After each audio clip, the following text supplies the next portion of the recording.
Belize. Wake up, Belize. Voice our opinion and place your calling. WB.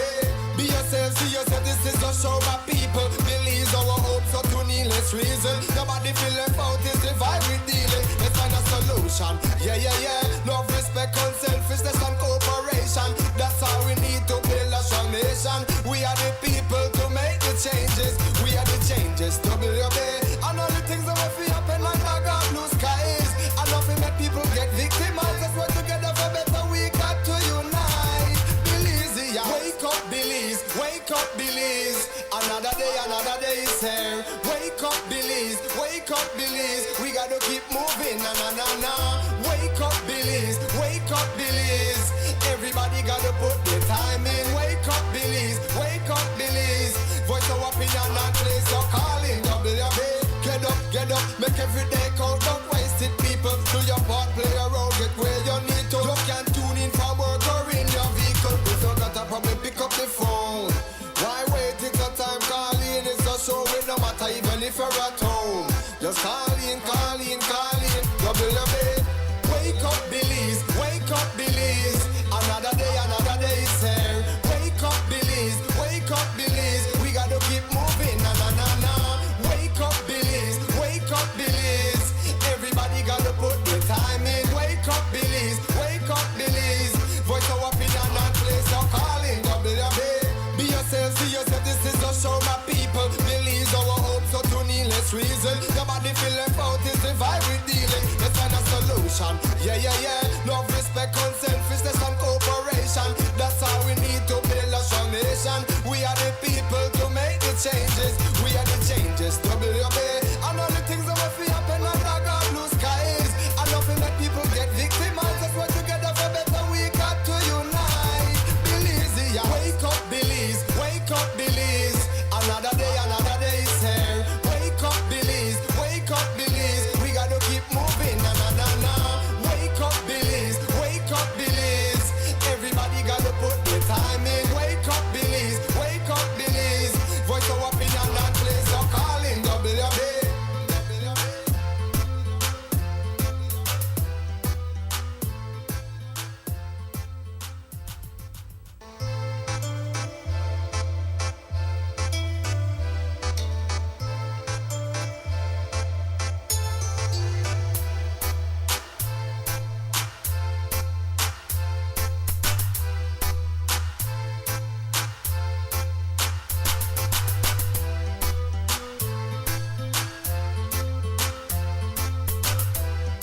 Wake up, Belize. Wake up, Belize. Wake up, Belize. Wake up, Belize. Wake up, Belize. Wake up, Belize. Another day is here. Wake up, Belize. Wake up, Belize. We gotta keep moving. Na na na na. Wake up, Belize. Wake up, Belize. Everybody gotta put their time in. Wake up, Belize. Wake up, Belize. Voice our opinion and place your calling. WB. Be yourself, see yourself. This is a show by people. Belize our hope, so to needless reason. Nobody feel left out. Is the vibe we dealing. Let's find a solution. Yeah, yeah, yeah. Love, respect, unselfishness and cooperation. That's how we need to build a strong nation. We are the people to make the changes. We are the changes. WB. And all the things that will feel happen like I got blue skies. And nothing make people get victimized. Let's work together for better. We got to unite. Belize, yeah. Wake up, Belize. Wake up, Belize. Another day is here. Wake up, Belize. Wake up, Belize. We gotta keep moving. Na na na na. Wake up, Belize. Wake up, Belize. Everybody gotta put their time in. Wake up, Belize. Wake up, Belize. Voice our opinion and place your calling. WB.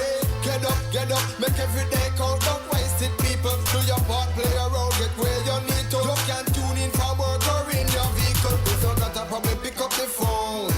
All right, welcome. This is the Friday edition of WUB, Wake Up Belize Morning Vibes. I'm Nuri Mohammed in the studio this morning. This is the 10th day of December 2025, and we welcome you to the program this morning. And we are very excited. We've just been talking cameras being on, and it's a very thankful day for all of us, personally as well as a group. So we want to bring you some good vibes this morning instead of tragedies and murders and genocide and all these other matters that plague us in this modern world. So we are thankful that you're here with us. We hope that you will vibe with us for the next couple of hours, and that as a result of the program, we will uplift your day and not send you down into some rabbit hole. As you know, we normally start with certain preliminaries. We'll give you an update on the weather, which seems to be adjusting itself. The rain seems to be subsiding a little bit. It did do some overnight drizzle, but and I'm of course talking about Belize City. I don't know how it is down there with you in Toledo, or how it is with you up in Corozal, but here we've been having still some drizzling overnight. But we'll give you that more directly from our Met officer this morning, Michelle Augustine. Miss Augustine. Good morning. Fair and mostly dry conditions will prevail over the area. The forecast is for sunny skies with cloudy spells today and partly cloudy to clear skies tonight. Little or no rainfall is expected. High temperatures will peak at about 84 Fahrenheit along the coast, 86 Fahrenheit inland, and 76 Fahrenheit in the hills. Overnight temperatures will drop to about 76 Fahrenheit over the coast, 66 Fahrenheit inland, and 62 Fahrenheit in the hills. Winds will blow from the east to southeast at 5 to 15 knots, and sea conditions will be light chop. A high tide will occur at 10 minutes after 8 this morning, and low tide occurs at 21 minutes after midday. The moon will rise at 2:30 this afternoon, and the sun will set at 5:35 this evening.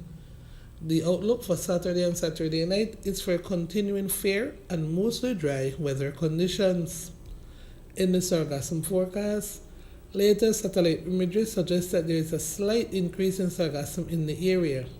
However, chances of sargassum affecting beaches and any potential impacts remain low.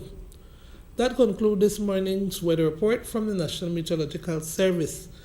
For more information, you can log on to our website at nms.gov.bz.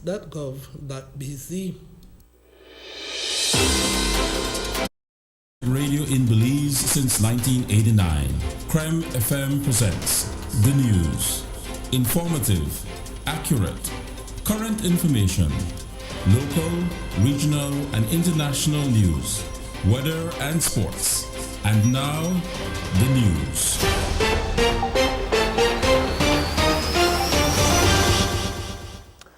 All right, now for our news package for this morning, prepared by our news center. There was a murder on a Mandala Drive in Belize City just before 2 p.m. on Thursday afternoon. A man driving a red late model Ford Expedition SUV with no license plate was shot to the head. He died at the scene after coming under heavy gunfire at around 1:38 p.m., just minutes before classes were to end at the St. Martin's de Porres Primary School. The residents heard what they deemed to be a fully automatic weapon fired twice. 12 bullet holes were observed at the driver's side window. Police also recovered one expended shell from above the vehicle and multiple expended shells from the sidewalk in front of the school. The vehicle ended up partially mounted on the sidewalk. As we describe, fortunately, school children had not yet gotten out of school. Reports are that the passenger on a motorcycle, which was trailing the target, opened fire at the moving vehicle. The SUV was locked when the police got on the rock to break the left back passenger window. The victim has been identified as 31-year-old Giovanni Ramirez, the whistleblower in the Oscar Salgado case of abetment to murder. In May last year, after Salgado had been found guilty, Ramirez was charged with being a member of a gang. He's also a suspect in the murder of Troy Hyde, which occurred last year in February. Another case of screwworm has been detected in southern Belize. Our index case was found in Criquesaco on December the 26th. This one was identified in San Pedro, Colombia on January the 1st. Here is Minister of Agriculture, Jose Mai. They discovered another screwworm case in San Antonio, in San Pedro, Colombia, I think it is. That case caught us by surprise because it is deep in the central part of Toledo district. Our team is on the ground. Baja, the extension officers, BLP extension officers are all on the ground right now, combing the area. They are doing a house-to-house and a farm-to-farm campaign, looking to see if there are any more cases. Up to now, no other case has been found, none has been reported, and so I believe that however it got there, I don't know how it got there. We suspect two possibilities: one, wildlife, and two, the movement of cattle from Guatemala. The last case in Guatemala was 11 miles from Criquesaco. So we figured initially that it could have been wildlife because distances could be easily flown by the fly. But we also discovered that there are farmers in the area that are farming and the animals appear to be coming from Guatemala. So we have moved. If we know that, then we can act. So we've acted upon them and saying no animals are allowed to come in without inspecting properly. It's difficult to stop the flow of cattle now in Central America, but if we are informed, then we move to treat animals, inspect animals thoroughly before they move. Right now, we are putting up a control station. A control station is actually what controls the flow of animals. And that is being, I think, in Bella Vista, is the location that was told is the best place strategically to place the control point. In other words, all animals coming out of that area have to be thoroughly inspected and treated before they cross the area. So like I said, the ground campaign seems to be going very well. The reports I got last night is that they are having very good response from the community. They are bringing forth the animals, they are treating the animals. And so I think if that continues, we'll be able to contain that outbreak in Toledo. The Minister Mai spoke about why they suspect cross-border movement of cattle may be involved. If you look at the map on Google Map, the southern part of the Sarstone, you will see all cleared, and that's all farms on Guatemala side. If you look on the Belize side, there are less clearing, but there are also some farms. But the animals there are very good animals. You can see they are good genetics. So we figure that there's some kind of communication between this side and that side. There is no evidence, but it happens. It happens a lot in Honduras and Nicaragua. Those borders, the farms are shared across borders. And so that has been the problem in Central America, that the movement of animals across borders. Mexico has the same problem. But we have addressed that now. Our people have been to every single farm in southern Belize, all along the banks of the Sarstone River. And everybody is well informed, well aware that animals cannot come in without being inspected. It's illegal to bring animals first. But if they do, we have to inspect those animals and ensure that they are free of wounds, or if they have wounds, have to be treated and returned back where they're coming from. Now, internally, the movement of cattle is being controlled. We have a control point now being erected, and every animal coming has to be physically, one by one, inspected. Those who have wounds have to be treated and sent back. So that is what we are doing right now. And it seems the people are understanding more and more about it. The minister explained that this second case changes nothing as regards to the cattle trade with Mexico, which continues. On Wednesday, Police Minister Honorable Karim Musa spoke on the work of the Leadership Intervention Unit and how it serves as an incentive for former gang members to remain law-abiding citizens. He also echoed the sentiment of the Commissioner of Police, Chester Williams, in hoping that no SOEs would be required in 2025. However, Musa also revealed that it is community members that have requested SOEs in the past. Because I think a lot of these young men many of them are members of the LIU program, can see that the government is going above and beyond to provide alternatives for them, whether it is skills training, whether it is sporting activities, whether it is a job.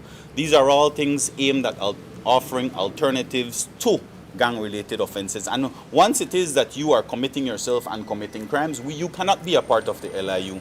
And so I think once we can fully understand the whole concept of LIU, which I think a lot of the young men do understand it now, they will realize that they don't get to commit crime and be a part of LIU. You can't have your cake and eat it as well. And so this is the alternative that we're offering, and I'm hopeful that a lot of them will be a part of this alternative as opposed to committing crimes, in which case if there is that retaliation taking place day by day, week by week, unending violence, then only in situations like that, when family members call upon us and say, listen, please call an SOE because we want to save our own children's lives. And that is where the pressure really comes from, the communities themselves saying that is the only thing that can stop this violence at this time.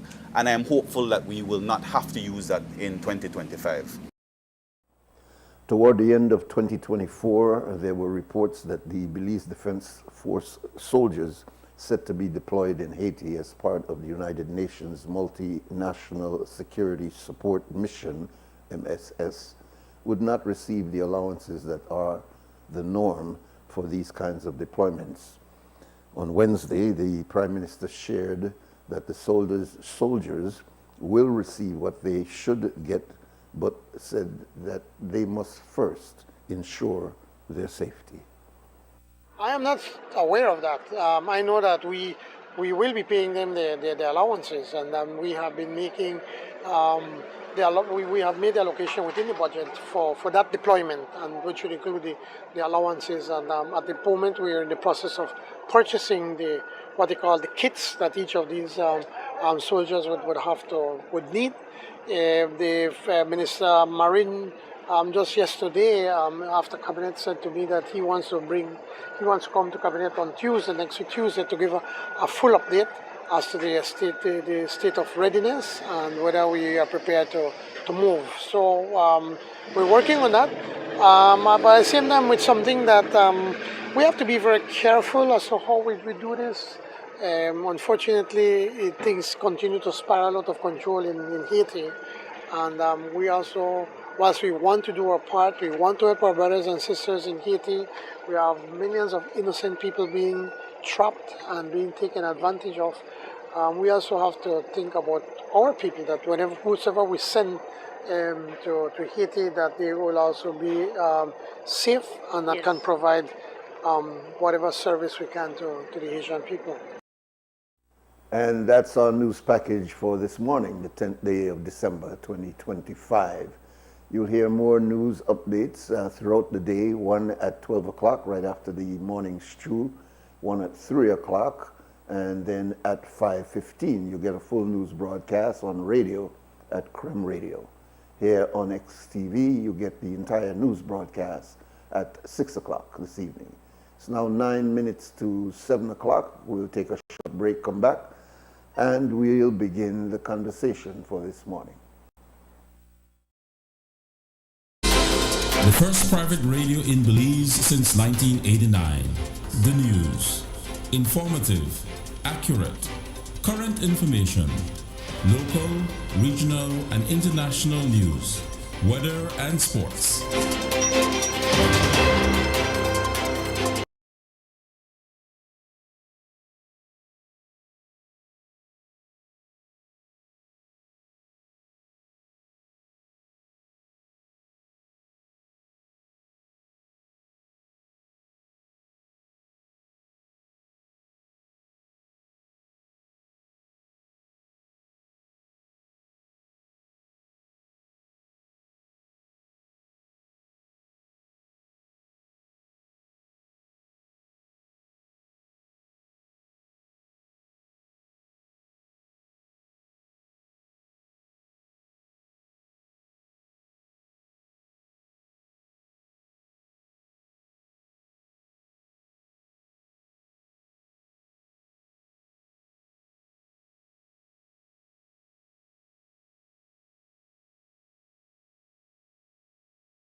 Welcome back. This is WUB Wake Up Belize Morning Vibes. It's Friday morning. It's the 10th day of January 2025. And we welcome you, of course, to the program. Our telephone numbers here, 280-5848, and we welcome your calls. Few things jump out at us right away, of course, is the tragic murder yesterday, right down the street from us here, of Mr. Giovanni Ramirez. The facts and the motives of the case has not been made public yet, but it is, of course, another tragedy of a person losing their life. And it's particularly important around this time where there's such a focus on the successes, and we put that in quotation because this is not a universal success, but this is a momentary success about our management of the crime situation on the streets of Belize City. We've heard from the Minister of Home Affairs as well as the Commissioner of Police that we've seen clear statistics that our crime rate is manageable. It's not completely under control, but it is manageable because we're seeing a trending down. But if you understand this crime problem in Belize and in the Caribbean, there are some fundamental issues, generational issues, that have created this climate of crime, which is very similar in Jamaica, Trinidad, in these different areas. Partially as a result of our own colonial experience coming out of trying to establish justice in our society, economic justice in our society, establish the levels of equality in our society. People call it reparatory justice, which is fixing those things that have to be fixed, which we've inherited from our colonial period. All of these things contribute to a climate of increased criminality, particularly among vulnerable groups like our young people.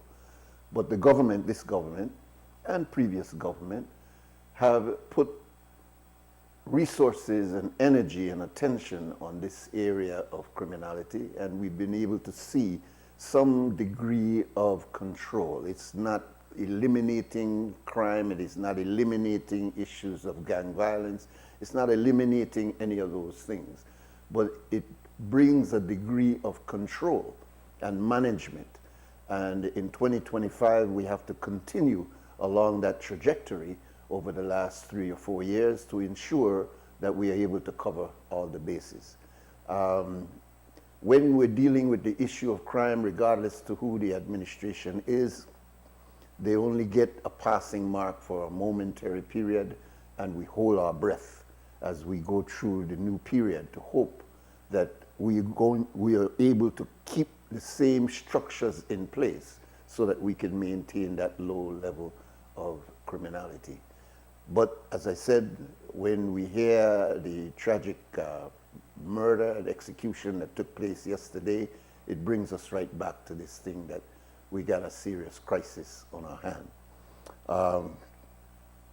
I don't want to get into the speculation of the details of what happened yesterday because it would be mere speculation, and that's an area that is still being investigated, and it's important that we know what the facts are. But certainly the individual and the case surrounding him, there are a lot of alarms that go off when we hear what happened to Mr. Giovanni Ramirez yesterday. Our telephone numbers here is 280-5848, and please feel free to call in and to be a part. As I mentioned to you last week, going into the new year, the government of Trinidad and Tobago instituted a state of emergency dealing with their own issue of gang violence, which has, when you compare Trinidad to Belize, their murder statistic last year was, I believe, 619, if I'm not mistaken, for the year 2024. Ours just peaked a little bit close to 100. It shows you the dynamics of what's going on within the Caribbean region. Our people are not born bad. Nobody is born bad. I don't accept this idea that, well, you're born as one sinner, and so therefore just give you more time and we are see how the sinfulness come out of you. No. Children are born innocent, and they are a reflection of their caregivers, of their environment. And so, like any living organism, we reflect what we are being influenced by in our environment. So our young boys are not born bad, they're not evil by nature, but they get into an environment which acculturates them and causes them to act out of those influences on them. So Trinidad is in a very serious state. And by the way, I don't know if he's still here, but I saw a photograph of Dr. Herbert Gale, the anthropologist who have done some studies in Belize. I saw a picture. It gave me the impression that he's in Belize. I don't know. I haven't seen any news report. But he has been to Belize before when he was doing the research. And I saw that this photograph gave me the impression that he's in Belize. I don't know if it was an old photograph, but if he's in Belize, welcome, my brother. We appreciate your presence, and we appreciate the research that you have left with us to put into a scientific context what many of us have been saying for years, that these are environmentally produced issues that require very stringent, focused effort. And this is one of those efforts being done by the LIU. So welcome, Dr. Gale.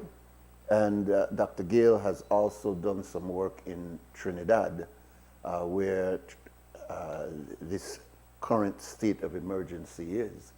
And it would be good to get him here on WUB or any other station to share with us the elements of this gang culture, which can be seen in Jamaica, can be seen in Trinidad, can be seen in Belize. And in fact, if you know what you're looking at, you can see the traces of it also in the United States and in other jurisdictions. Why? Because there are some common denominators that describes this kind of behavior and delinquency among our young people. Anyway, to the point that Trinidad has gone to another level of SOE instituted just around the end of the year. And one of the dramatic things that took place is after the announcement, or maybe before the announcement, I'm not sure how that news article ran, but one of the attorneys who have been brought in by the Attorney General to prosecute these special cases was murdered. He was coming out of the what they call the New Year's service or New Year's Eve service of the church, that mass that is held there on the 31st of December. And he was shot dead as he came out of the church. And the president of the Bar Association in Trinidad says that this is the reason why they can't get attorneys in Trinidad to work with the government to prosecute these criminals. Why? Because you see what happens when you put yourself out there, that this element of society will kill you. And this is what happened to that attorney. So the Mr. Khan, I believe is his name, who is the president of the Trinidad Bar Association, is saying this is why we don't want to get involved in that process there. This is a small society and them man know where we live. And so therefore we don't want to put ourselves in that danger, which then puts the Trinidad government into a situation where it needs to start looking for prosecutors outside of Trinidad to come in. No, I'm not sure whether or not they're going to invite attorneys within the region a small region like the Caribbean to go into Trinidad to do this prosecution? Or are they going to go, as they normally do, to outside in the Commonwealth, because these persons can come in, prosecute, and then leave and go back to their own homeland? So it's a tragic situation taking place in Trinidad, and within the context of our own struggle to try to bring the crime element under control. And I think that's another area we need to recognize, that while our objective is to eliminate this type of behavior, what the statistics and the research is showing is that it is more an objective of control and a process of correcting these generational problems so that we can see in 15 and 20 years a drastic reduction of this type of behavior. But to go in assuming that we are going to eliminate this behavior and use draconian methods like what is done in El Salvador, and that we are going to solve that problem by locking down and locking away, or finding an island out by one of the keys and just sending their man out there like in a permanent state of isolation from the general society. If we think that that is going to work, that is not going to work. But in the Bukele case, he is getting props, not only here in Central America, but in different parts of the world. He's giving props for saying, well, boy, maybe we ought to think about a Bukele approach to this thing, because look how he has been able to bring down the statistics of homicide in El Salvador to almost zero. But he's got these men locked up. And unless his intention is to lock them up for 100 years, eventually they will have to come back out. And if they don't come back out in a reformed way, then you've only put your problem into a freezer. And then when it thaws out, then you have the problem that you have to deal with again. That's my own personal opinion on that matter of the strategy being used in El Salvador, and whether or not we believe that the rest of the region should adopt that method in order to handle the crime situation of gangs in the society. I don't personally believe that. I believe it's a long-range rehabilitation process with a lot of structural support in education, in employment, in family counseling, in working towards all these areas that have been neglected over a number of years, that have created the situation and the crisis that we're dealing with in the Caribbean. So our telephone numbers here is 280-5848, and please feel free to call in and to weigh in. If you have seen the pictures, the images of what's coming out of California, what a tragedy. What a tragedy. But it's interesting that Cliff and I came to the same conclusion this morning, just not even prompting the conversation. Both of us said, boy, that looked like Gaza. Boy, that fires and complete confusion and chaos look like what we've been experiencing in the Gaza. Welcome, caller. Good morning. Good morning, Brother Nuri. Yeah, man. Welcome. Good morning, sir. Brother Nuri, I just want to bring up an issue of concern for some months now. There have been some shortage of medications at the government hospitals for mental patients. There's a medication called risperidone, which almost 80% of mental patients use that, and they have not been available at the hospital for people may be relapsed, because that's a reported medication. So I would just like to appeal to Minister Kevin Bogard, the Minister of Health, if aware about it. I'll be saying it's going to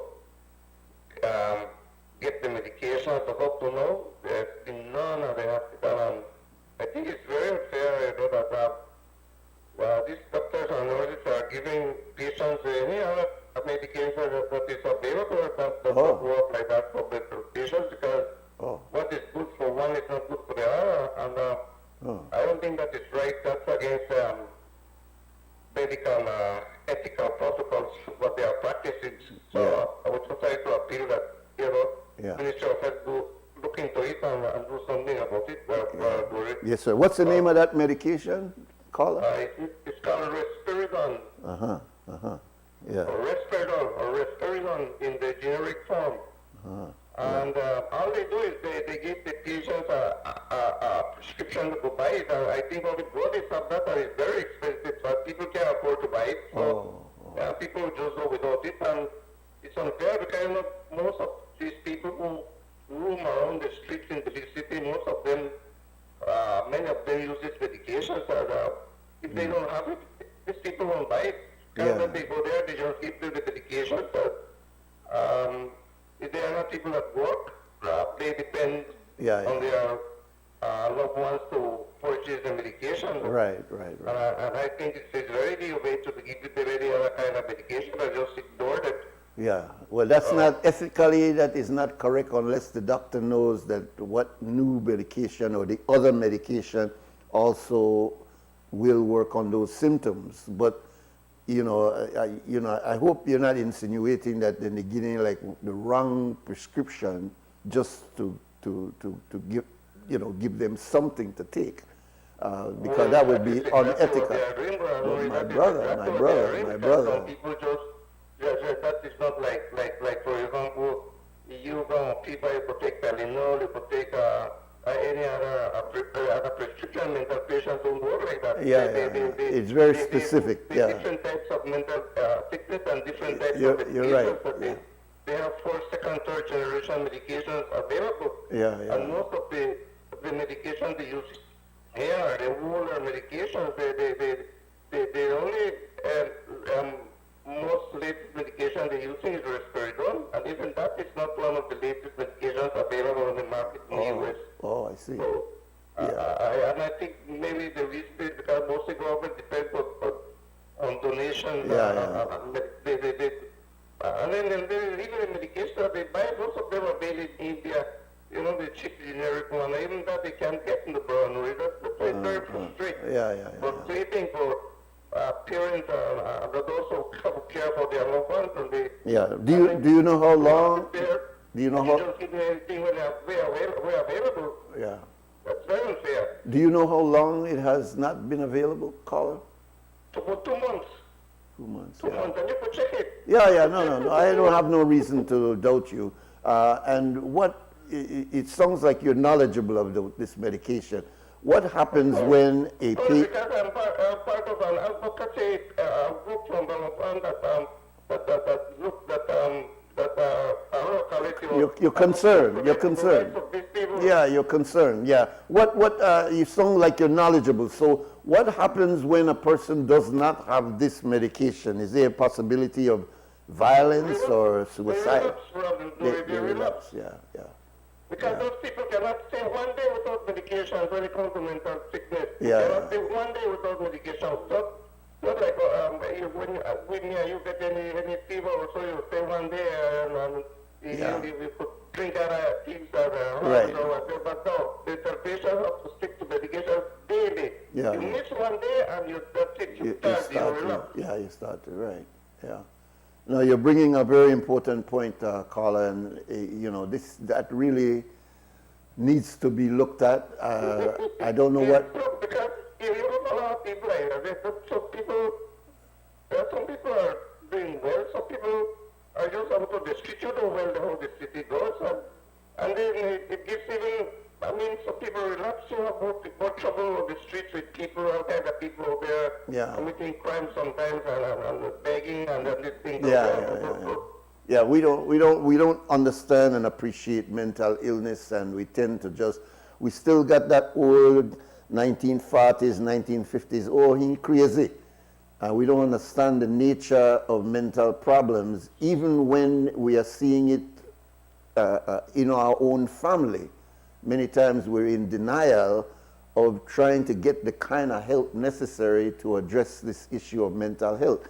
And then, caller, I'm so glad you called this morning, because you're speaking about people who have acute mental issues and need some form of medication.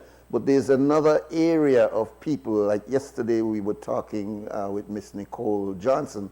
There are other people with behavioral issues that may not be acute, that they need to like get medicated, but they do need some kind of therapeutic help to go through some of the crisis that they're dealing with that is creating, like she said yesterday, suicidal thoughts. People are thinking, boy, I don't know how I could make it, you know. I'm talking about mental issues. It is broad, you know. It is. It has very...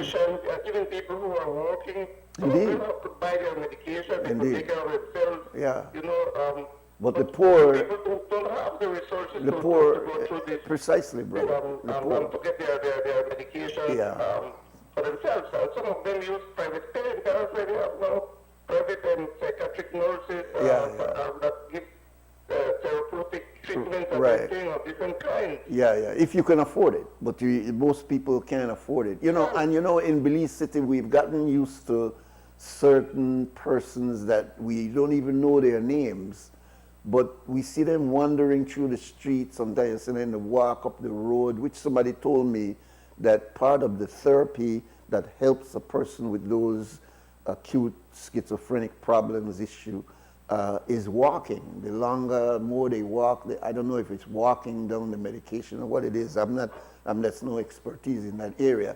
But I do see a lot of people with mental issues many times walking long distances, and I was told that helps them in their therapy. Exactly, and that's why I say that mental issues is broad. You have different kinds of mental issues in this country and all over the world. We know that even when people go through domestic problems, you know, have post-traumatic, like those soldiers that come from war. Yes, post-traumatic stress, yes. Post-traumatic disorder. Yes, my all these brother. things are mental issues, and you need treatment to that kind of thing. You know, you lose yourself, loved ones, or people who just feel depressed and these things. You know, not everybody has the strength to take the medicines that you go through life, you know. Yeah. And I'll tell you something, we don't want to look at the therapeutic use of marijuana, but there are studies that show that a significant amount of the cooling down in the ghetto comes as a result of the ingestion of cannabis. And if that were to be removed, you'd have far more wild, crazy people coming after you because they're not medicated, and so that's right. and the people, only thing with that is that, I agree that the marijuana has health benefits, but the only thing I think is that some people like mix it with other. Yeah, well, it's different. Precisely. That makes it worse. Exactly. Then it doesn't become good. Exactly. If you do that with Badman and all these other things that you're putting in there, you know to use it for medicating. You're not medicating. No, you're not a medicate. Right. But I'm saying that I'm talking about the research papers that have been done that has verified that a part of the therapeutic way of dealing with depressions and some of these other mental issues, anxieties, etc., that people deal with, they do use the marijuana as one of the therapeutic use. And I am not saying, oh yeah, go out and buy some weed and smoke your weed and self-medicate. That's not what I'm saying. I'm saying the fact is there. That's why they call it medical marijuana, my brother. That's why they call it medical marijuana. And this, in cream and these things that also arthritis and all kinds precisely, of things. Precisely. I think what I'm trying to do, caller, is to take it out of just the criminality, because we still get people to bust and still go to court over marijuana, and still in the society's mind, marijuana is the negative.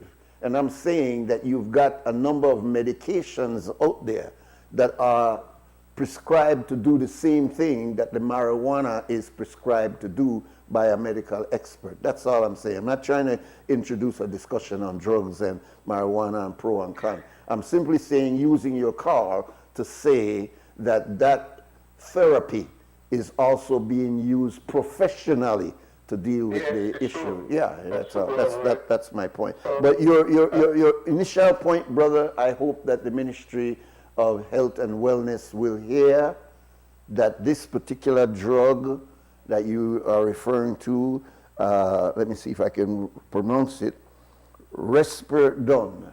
Is that correct? Risperidone, yeah. Yes, That it needs to be brought in. Yeah, man. All right, all the best to you, brother. Good. 20 minutes now after 7 o'clock. Very interesting call and right on point because that is one of our neglected area. I don't know if you've noticed that over the last 10 years, there's been more talk about addressing the mental issues, and particularly when it comes to trauma. People are recognizing that we have to address trauma because trauma is affecting our lives. Welcome, caller. Hello, good morning. Yeah, my brother, welcome. Good morning. Yes, yeah, good morning, sir. I listen to the brother call and, you know, those calls are very important. Yeah. Very, very important. Yeah, I hope the government listens, man, because if you don't hear, What I want to be about worried people. yeah, You got a lot of people with a mental issue. Because society people, they got very good jobs. oh, You got politicians, they got mental issues. You got people like me, sometimes I have mental issues. yeah, Anybody could have mental problem. Many times I meet people from the street, they got mental issues. yeah, And they stop me, brother, give me $2 or so. And I give them, sometimes they go buy their cigarettes, that help calm down. Some of them buy clothes, a different thing. And they go along their way, and they're very respectable. Yeah. You know, other people are mental issues, they chance them, they look for school, they do all kind of things. yeah, Can't say that everybody could have a mental issue. yeah, man. I'm sure people don't understand. Yeah. People out there, some have a jacket on, they walk up and down.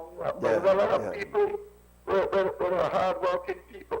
Yeah. Where they work in space where I never believe our mental issue. You know that, caller, They don't really act out like other people. Yeah. So they got mental issue also. yeah, you know what we used to do years ago, and Belize is not unique, that just historically, people used to take people who are not acting like everybody else, they isolate them because they were not able to be functional within the frame of the society. You notice I'm being very careful to not say them crazy, because that's a definition that we're trying to phase out now.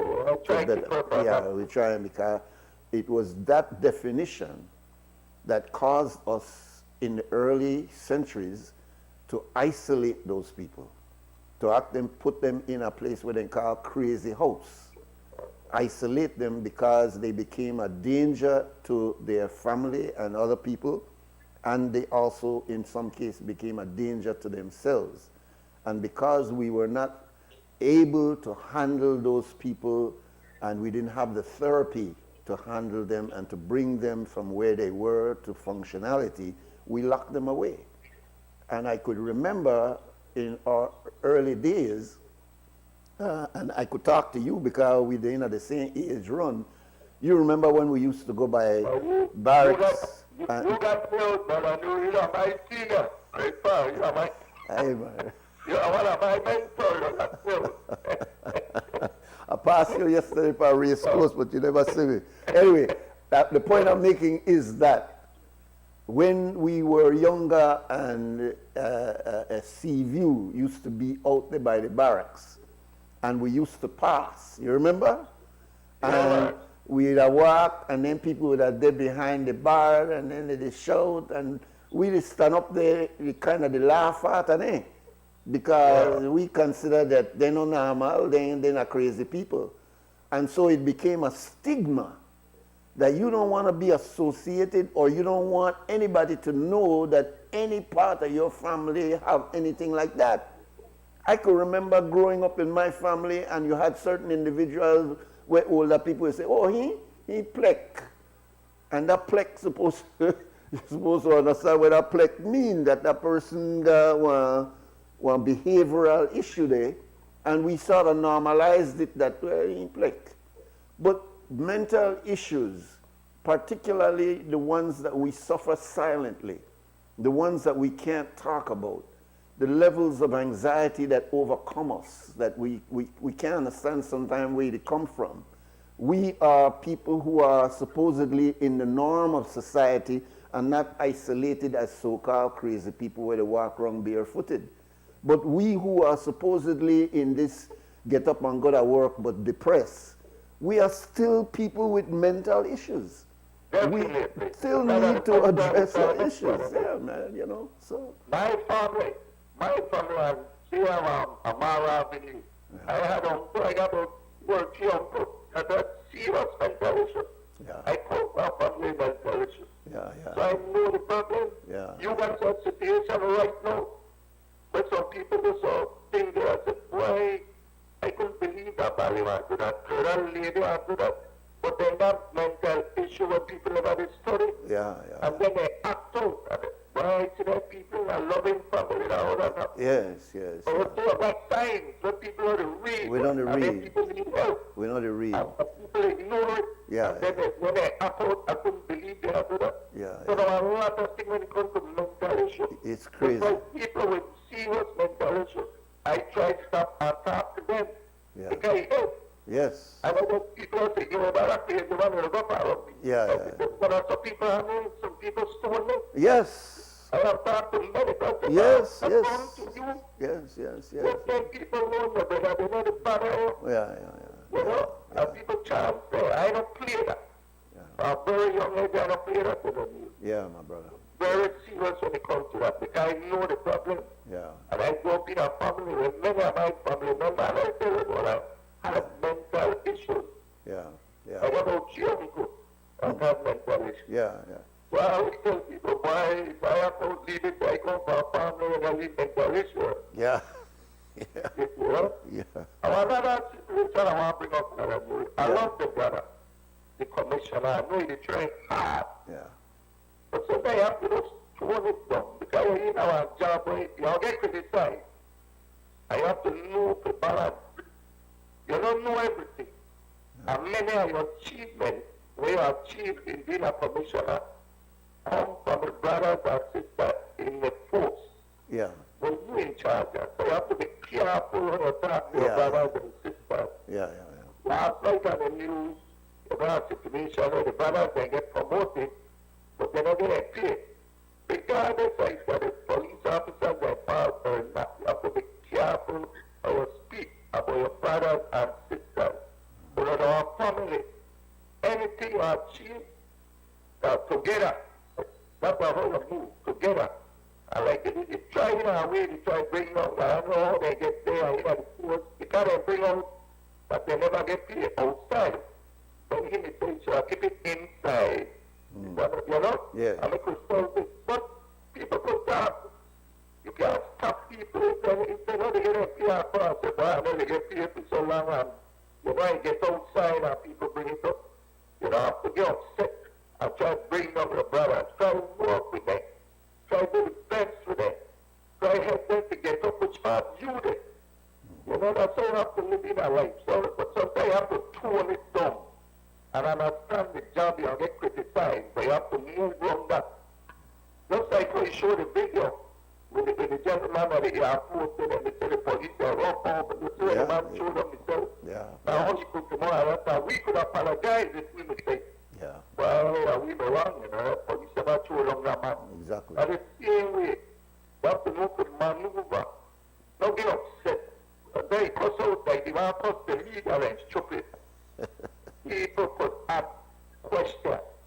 There is no problem with that. So, brother, I love you. I think I'm going to try your best. But tone it down, man. Yeah. Tone it down. You brother, know, take care of God. All right. The same to you, my brother. Good call.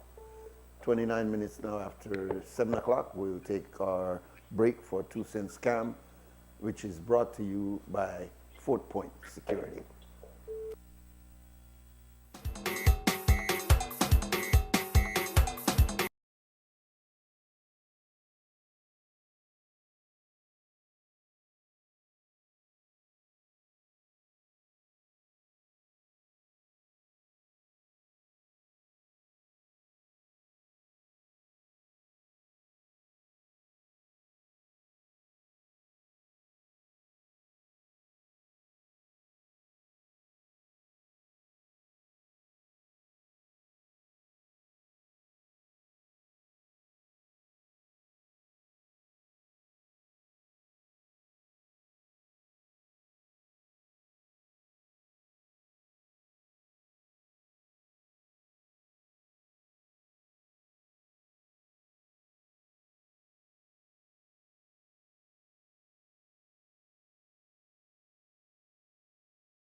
All right, welcome back. This is WUB, Wake Up Belize Morning Vibes on a Friday morning, the 10th day of January 2025. And we do have a caller waiting for us on the line. Welcome, caller.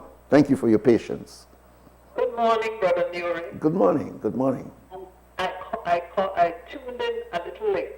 Oh, okay. I just heard a caller that was leaving, and you asked him about a medication, Risperdal. Right, that's correct.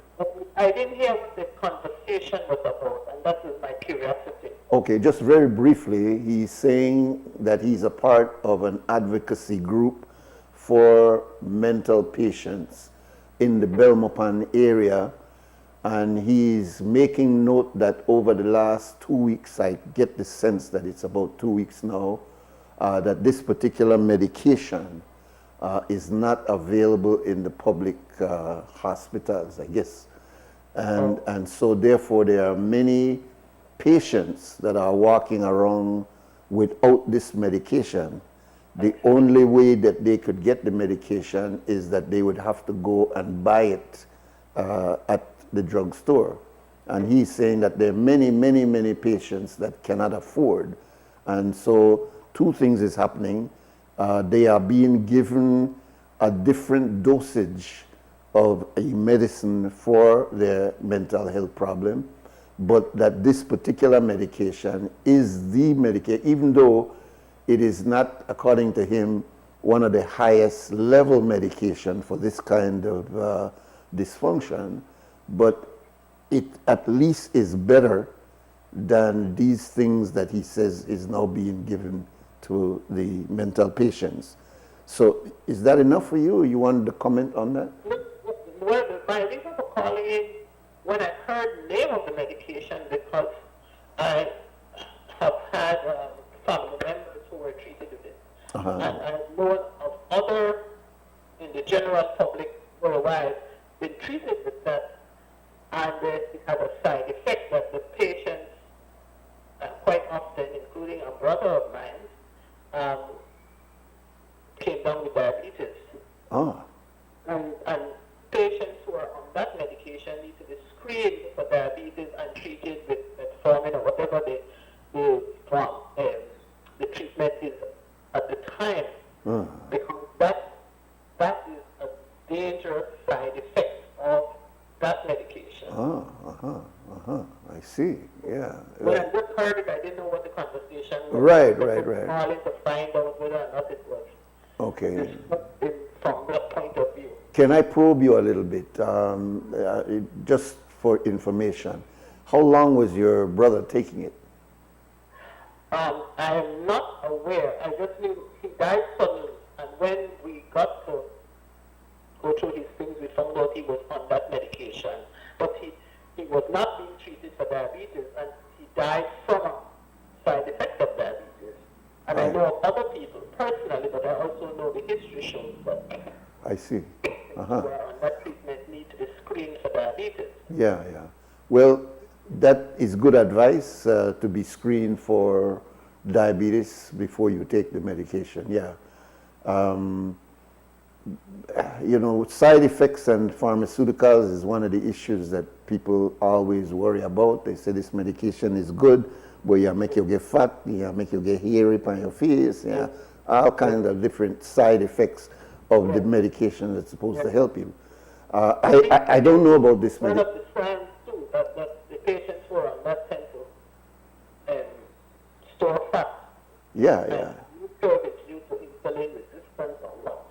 Yeah. But it's a special group of people that need more than just handing medication. They need to be carefully screened and monitored Precisely. and reviewed. Which is what I think the review of the mental health processes that we are using in Belize does need that kind of review. Because, and Carla, if you don't mind me just using you for the opportunity to say this, that I remember many years ago, I was very familiar with the person who was the doctor in charge of the Seaview, as it was called at the time. His name was Dr. Chaudhary. Dr. Chaudhary treated my brother years ago. Yes, well, he was a good. I was a patient there, and he did excellent. He had an excellent results with his patient. Yes, he was just such a, I mean, you know, I consider myself like his mental patient too, even though he wasn't my friend for that. But he was such a calm and such a And so beautiful. got back into society and got into a profession and really stabilized. Yeah, he was able to do that. He was able to bring him back into functionality, right? Exactly. I saw that is what he did. And what he told me, he says, man, he says, Belizeans have a real, unless they're family members, they have a real negative stigma about a person who has any kind of mental issue. And you only have to misbehave 1 or 2 times before they want to send you to a crazy house. And so he said that it was such a, you know, insensitive way in which the average citizen of Belize treated people who had mental issues. And he was pointing out to me, look how many are walking the streets of Belize that you would not even know had a mental issue. So, what he was pointing out to me is that it's not curable, but it's treatable. And that if you know what you're doing, you could actually bring these people back. And while you're on the line, I could remember even before him, you had a psychologist that came from England, or no, I think he was from Germany. But I think his name was Dr. Schmidt. And before him, you had Mason Brown. And Dr. Yeah. When I worked at the hospital. And you know, these people were very concerned. One of the things that Mason Brown, I remember saying, is that we need to stop locking up these people as though they are prisoners. And he was the one that introduced the idea of people walking free in the society. And people used to criticize, say, well, you walling crazy people that walk wrong, yeah?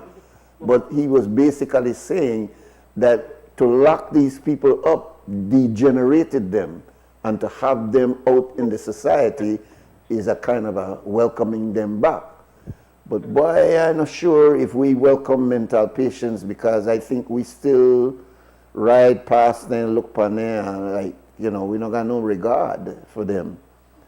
So I don't know that we've really embraced that idea that this is my brother and I have to be my brother's keeper.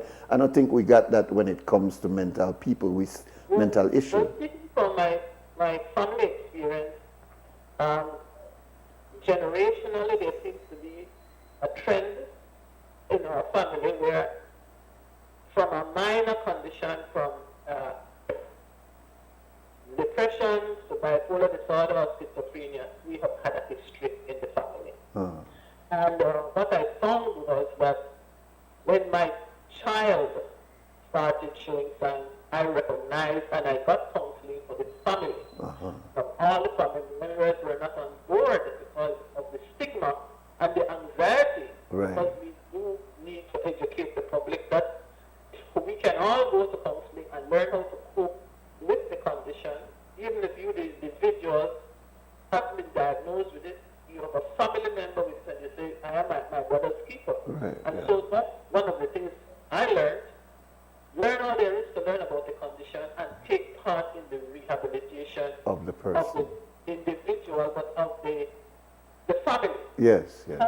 One, how does a family, you can't just distance yourself from your family member because they have a condition, whether it's diabetes or HIV, whatever it is. Right. We all need to learn all there is so that we can be stabilized and be a Absolutely. outstanding member of society. We have Absolutely. something to contribute, regardless of our challenges. Yes, yes. And that is one thing that I feel I don't see enough effort being put into, or willingness on the part of the family, because I think it might be a two-way street. Yeah. But a family member may not want to disclose challenges in the mental health arena. Yeah, yeah. We tend to, we have so much fear or stigma, whatever it is, that inhibits us from taking advantage so that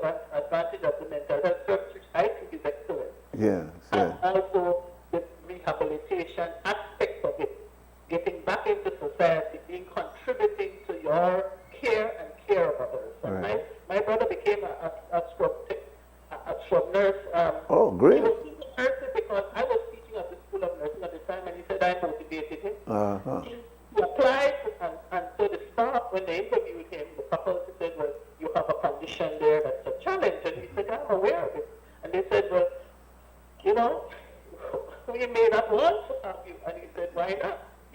He challenged them on a conversation at an interview, and they took him on, and they did not regret it. Great. To this day, there are members of staff who remember him being there as a scrub nurse, very popular scrub nurse. Yeah. I know success stories. There are many. You know, we stigmatize. I said yesterday that one of the issues that we have, and it's not unique to Belize. It's a small society issue about shame. We are always afraid of being shamed. Like, for example, I know people who say, "Oh, he got a crazy sister, man. You don't want to marry into that family because that gene going straight through. And for you pick me and start to get double, you will call bipolar or whatever. So we stigmatize, and and so people in denial now because I don't want to get shamed. Nobody don't want to get shamed. So therefore we hide it, and then the individual is the one who suffers, but the family. Precise. Indeed. Yeah. I mean, I can identify myself so that because I know I have had challenges with with postpartum depression and subsequent episodes of depression and penicatosola. Yes, I know, Sister Penny. And so it is a family affair with us, so we know. Yes. And knowledge is power. Absolutely. Knowing where to go for the care, Port Loyola or Cleopatra White, those services are excellent. Yes. I have had to refer patients because being a lactation consultant, I give a full package when I give support to a family, including referral to mental health, including referral to wherever there needs to be referral, so that it's a package. It's not just not looking at the world through the wrong lens end of the microscope. Yes. Sometimes we look at the one going too far away. Yeah. And not only that, it's like tunnel vision. Yeah. I mean, I want to see the broad picture Yes, of indeed. the global approach to things. Yes. And we have a valuable service. We have excellent service. We excel in mental health. We just don't access it because of the limitations in our belief system or what we worry about what people will say instead of saying, look, there's a service available to me, I'm taking it. Yes. It's good for me and it's good for mine. Yeah. Blessings and Happy New Year. Thank you, Sister Penny. One of these days we'll talk about your history and the fact that you are one of the great contributors to what we have today in this thing called Cromandala. So respect to you, Sister Penny. Yes. All right. Okay. Let's take the break. We'll be back.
right, welcome back. This is WUB, Wake Up Belize Morning Vibes. It's a 2 minutes to 8 o'clock now in our studio, and we welcome you to call in and weigh in very important phone calls that we've received this morning in regards to the issue of mental health.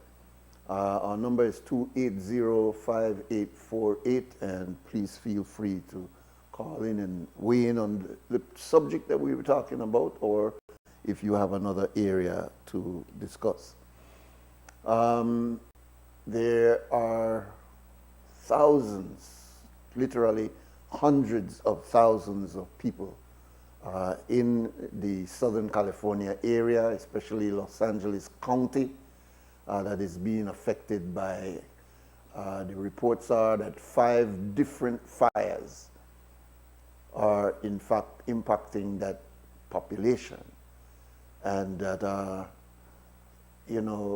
somebody texted me this morning and said it is suspected that one of the fires was actually started by arson.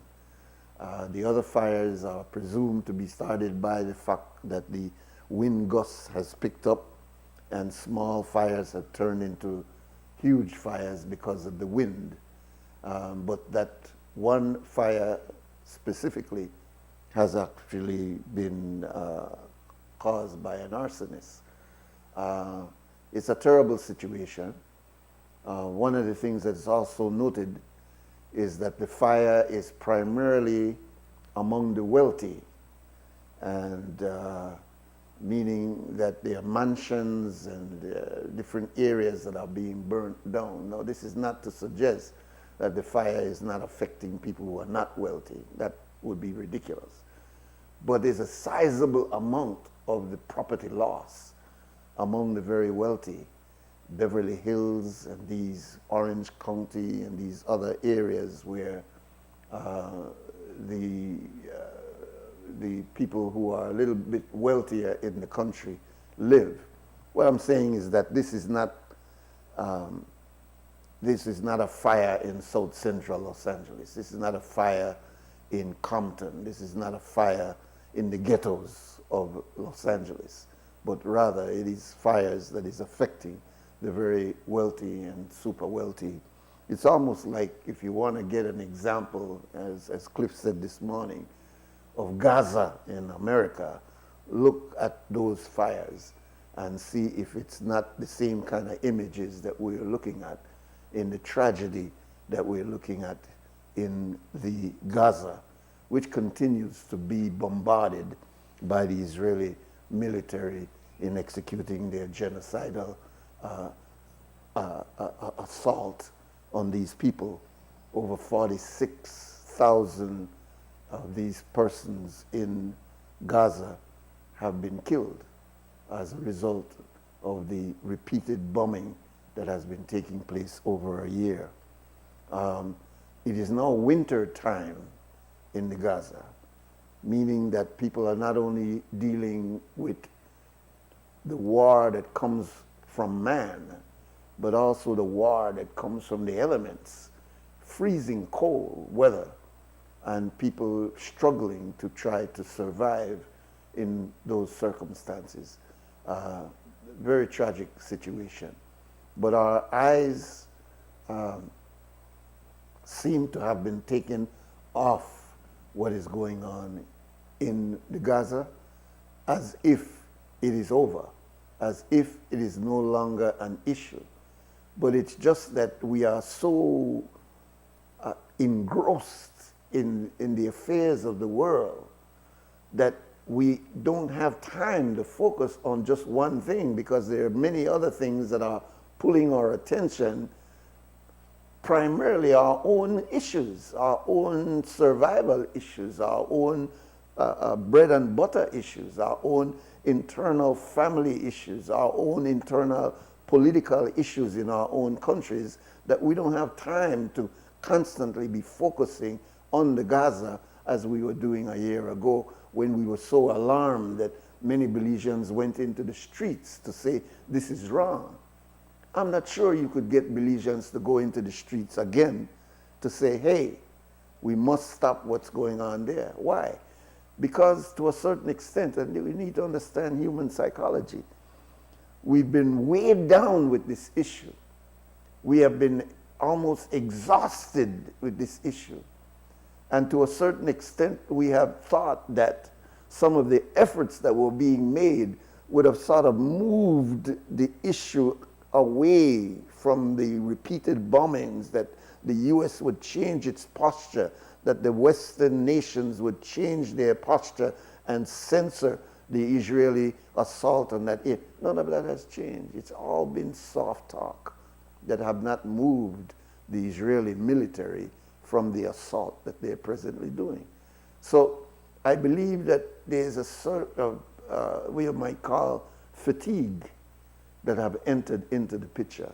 It's not that we're not still concerned. It's not that we're not still affected by what is happening to our fellow human beings in the Gaza. But as I said, a fatigue seemed to have come in.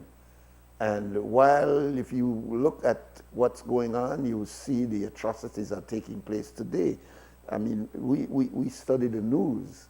We study what CNN and AP and Al Jazeera and the rest of them are bringing to us, and they're saying that the assault continues even now. So why is it that we're not as excited today as we were then? I say again, from my own perspective, it seems to be fatigue.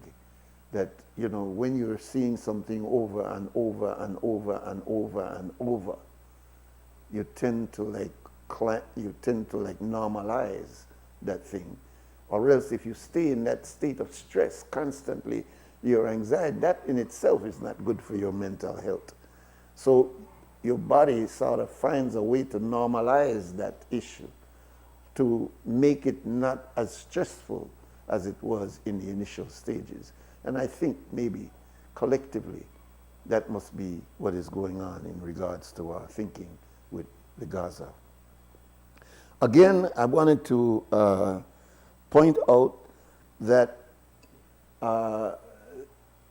President Maduro of Venezuela, of course, won the elections, but he's also put out a statement recently, which is alarming our Guyanese brothers and sisters, saying that he's going to appoint a governor for the Essequibo area of Guyana, which is the area of conflict. That's like the Guatemalan government deciding that they are going to establish a township or a governorship over the area of the Sarstoon. This is an area of dispute. The Essequibo area is an area of dispute between the Venezuelan government and the Guyanese government. And the Venezuelan government is making an aggressive move to say we are going to, because we think this is our area, even though it is an ICJ and even though it's still a point of dispute, we are going to appoint a governor in this area, which is, of course, causing the Guyanese people to go up in flames, because what's wrong with you? I mean, we are a sovereign state. You can't go put one governor in our sovereign state. So I said yesterday that the climate in the world seems to be moving more rapidly or moving back to a might is right way of looking at things. So it's not the principle of the thing. It's not the law governing the thing. It's not the justice governing the thing. It is the might, whether or not I have the might to make it happen. And you could cuss me all you want, like in the Gaza, you could say, but I know I stop doing what I'm doing. So that mentality of might is right is not the direction that we want to go in our global affairs, even though when you look at realpolitik, that is really what's been happening. It has always been that the mighty are the ones that determine what is going to happen. But they have played the game with us at the UN. That, you know, you as a small state, you got rights. No matter how much you feel that you're being oppressed, you can bring it to the ICJ, or you could bring it to the criminal court, and you will get justice. That is how we have been made to feel that that's the way the world works. But then when we see these provocative moves by mighty states that decide, regardless to what the law is, regardless to what the justice is, this is in our best interest. And so we're going to move and push this as our agenda item, regardless to what you as the UN, regardless to what resolution you come up with, regardless to how your Amnesty International would jump up and criticize what we're doing. This is in our best interest.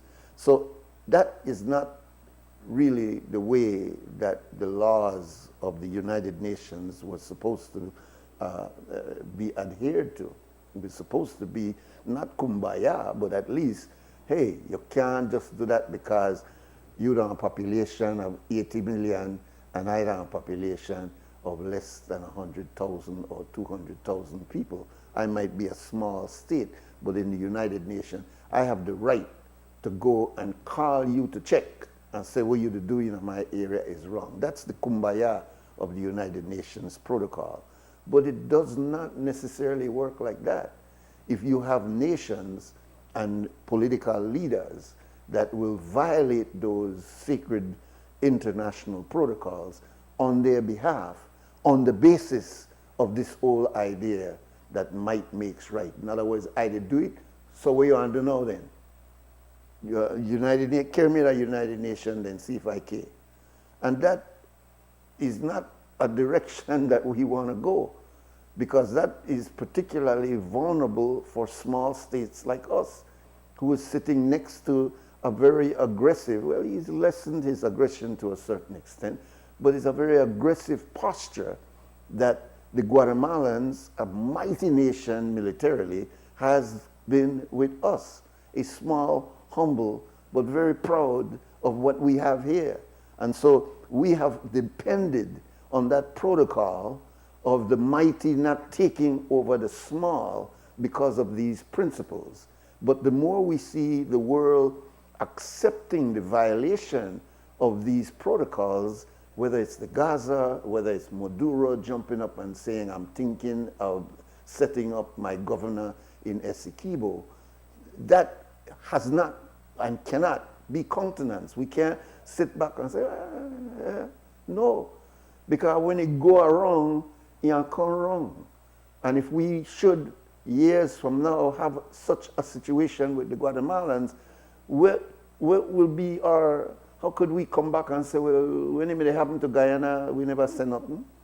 No. So these violations of these international protocols must not be countenanced. And the minute that we recognize them, we must speak out and say that particular thing there, where Maduro, they talk about, we in the Caribbean will not accept that. Just as we would want, if Guatemala start to saber rattle on our borders, we would want Jamaica, Guyana, and the rest of them to jump up and say, hey, you can't do that to Belize. It's now 13 minutes after 8 o'clock, and we'll take another break. In Belize, we value our families.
welcome back. This is WUB Wake Up Belize Morning Vibes. It's a Friday morning.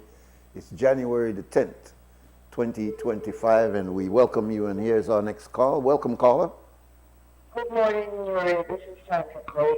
Yes, welcome, sister. The point that you're raising about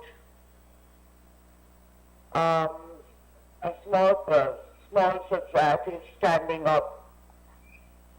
But the problem, Nuri, is to understand why.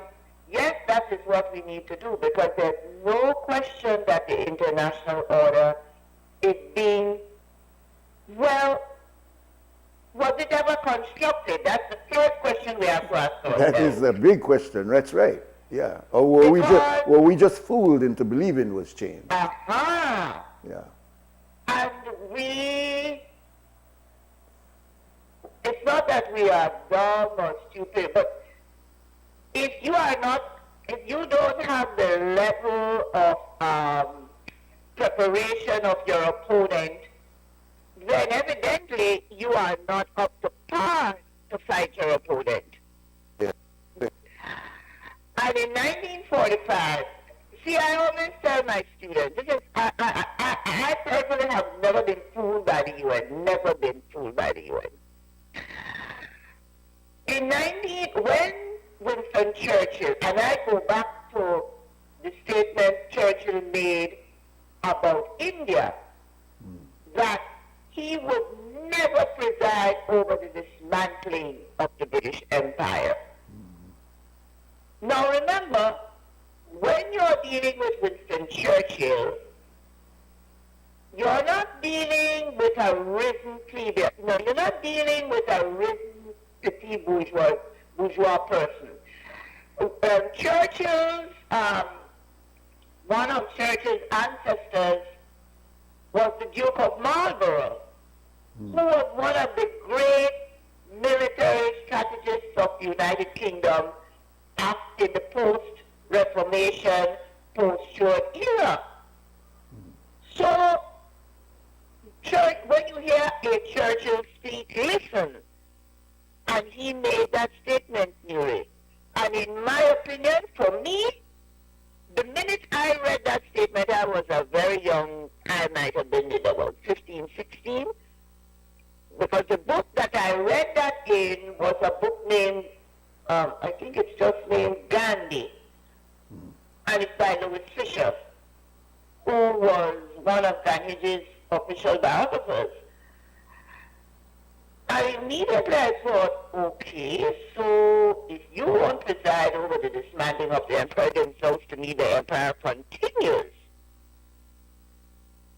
And now this is at around the beginning of the 40s.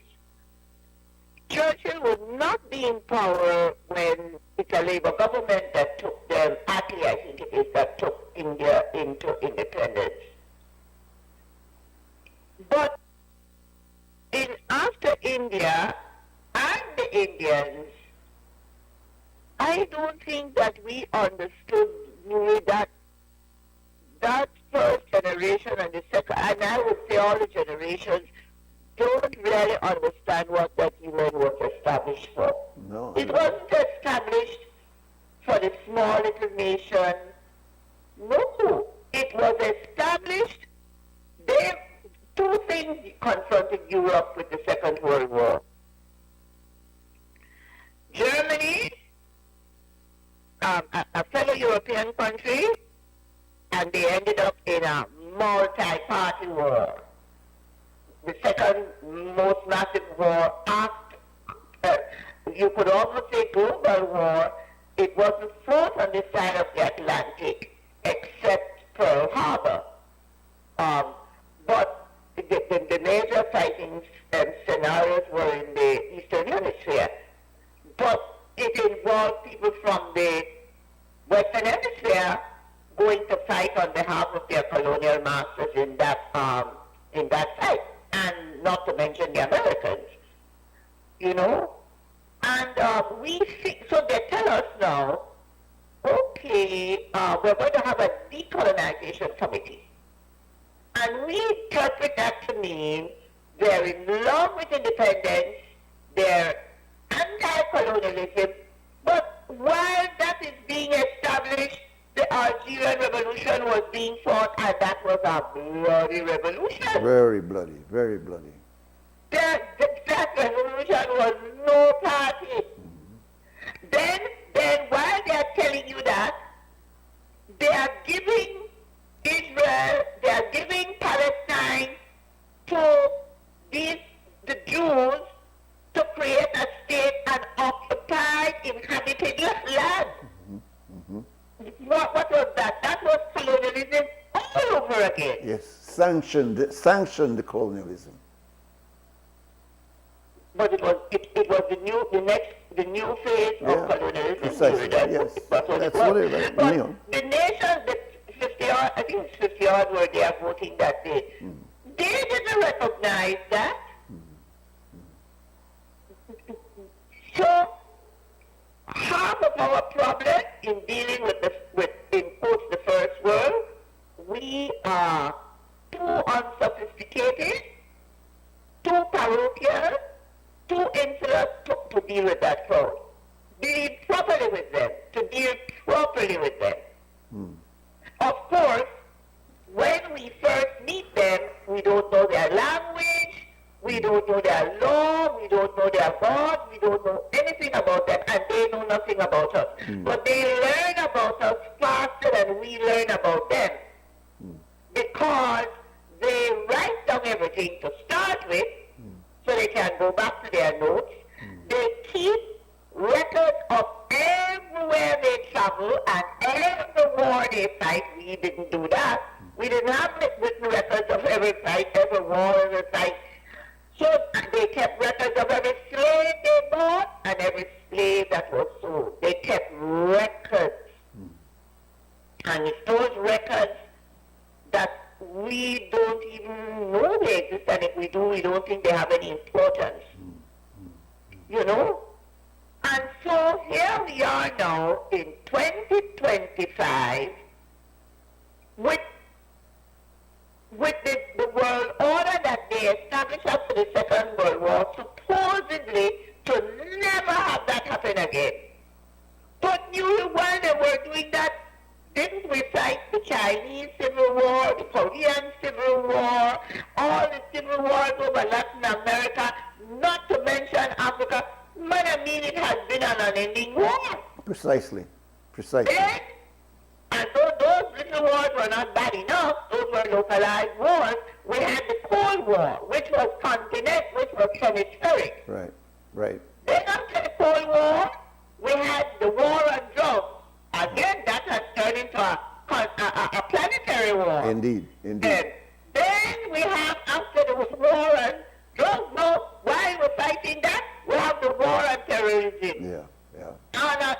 And each of these you could substitute. War on terrorism means really war on Islam. War on drugs, well, you don't have a substitute for that one, because drugs are sort of state. But you could say war on the poor and war on this and war on that. Then, Cold War on Russia. That's what we were fighting on China. We didn't want a thing to do with them and so on. So, Nuri, we don't understand this order. Yeah. And as we speak, there are pockets of people all over the Americas, Europe, Africa, Asia, trying to understand what is happening to the world. Whether the international order is coming apart. But as I tell you, my question is, was it ever put together? You think you had an international order. We talk about Bretton Woods. When they went to Bretton Woods, was it really to create a just monetary order for the world? Not at all. Of course not.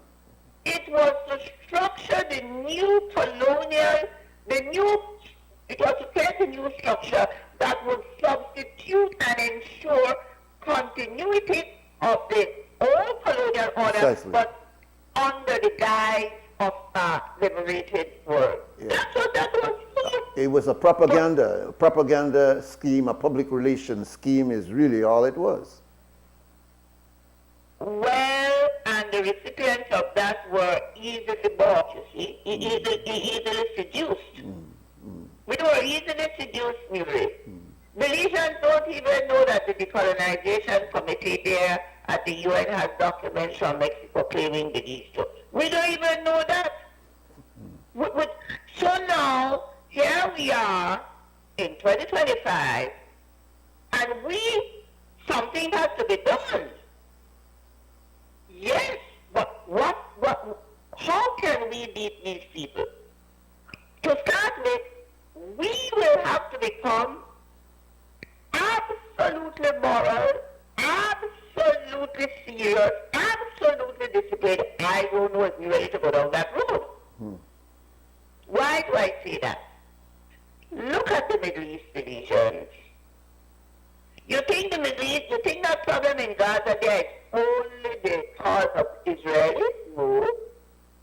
The Arab brothers of those Palestinians carry, if not more, equal responsibility. Would you agree with me on that or not? Yes? Absolutely. Absolutely, I agree. Yes. And they have stood and wrung their hands and gone to the UN, and they can't get anything done because they come to the fight with blood-dirty hands. That's the point I'm making. If you are to take on those great powers, we will have to take them on unified.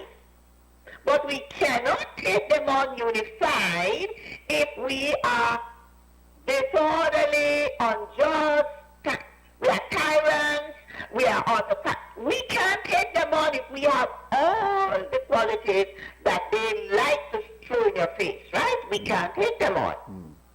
So Saudi Arabia can't take on it to because she was supposed to sign a peace deal with Israel. It's the peace deal that Saudi Arabia was to sign with Israel that left out the Palestinians that called Hamas to act. Am I right or wrong, Nuri? You are right. Yes. Egypt signed the Camp David Accord about how many years ago? That would be about Around 45 or 46 years ago, right? Yes, about 46 years. Around 1979. It was around, yes, that's correct. That's correct, yeah. Uh-huh. That was Jimmy Carter there too. Yes, and that involved Egypt. Yes. As a matter of fact, Sadat died because of those accords. Anwar Sadat was, that's that. Right, he was assassinated by the Brotherhood. And so Egypt now, she's in a mess right now. Because of the situation in the Mediterranean, the Persian Gulf, the Red Sea, because of the Israeli-Palestinian problem, Egypt's income from tourists and ships and all of that has dried up to virtually zero. Am I right or wrong? That's correct. They're in a crisis. So Egypt now needs aid. So she's in no position to take up the cause and fight up the Palestinians. She may want to, you know, but wanting to and being able to do it are two different things. She can't. Yeah. She can't. Can I say something as you're bringing this up, Sister Sandra, that you probably heard Mr. Trump say that if the hostages are not released by the time of his inauguration, that it will be all hell that will break loose. And he didn't say for Hamas. He says for that area. So well, first he said it would be the Hamas, the people holding the thing, but then he said afterwards, he involved everybody. Yeah, he expanded it. That's what he did afterwards, and what you're bringing up but there, the vulnerability, that whole area. What work can he do? This week alone, is it this week or last week? A baby, they found a mother, a father, I think an older child, and a fetus. A fetus outside of its mother's womb. The mother's womb, the missile drop tore open the mother's womb and exploded the baby, the fetus. Have you ever heard of that happen yet, Nuri? I have never heard of that happen yet. Exploded, so powerful was the blast The woman, the fetus blew out of its mother's womb, dead. We have children. Yesterday it was 4 young fetuses. I think 2 are dead. They're all dead. Burnt up. 2 of them burned beyond belief. The fetus, this is our newborn. This is our child running around on the street. No. Yeah. Beyond birth, the bird. The children could never have lived beyond those birds. So we have a fight. We have something that needs to be solved for our own security.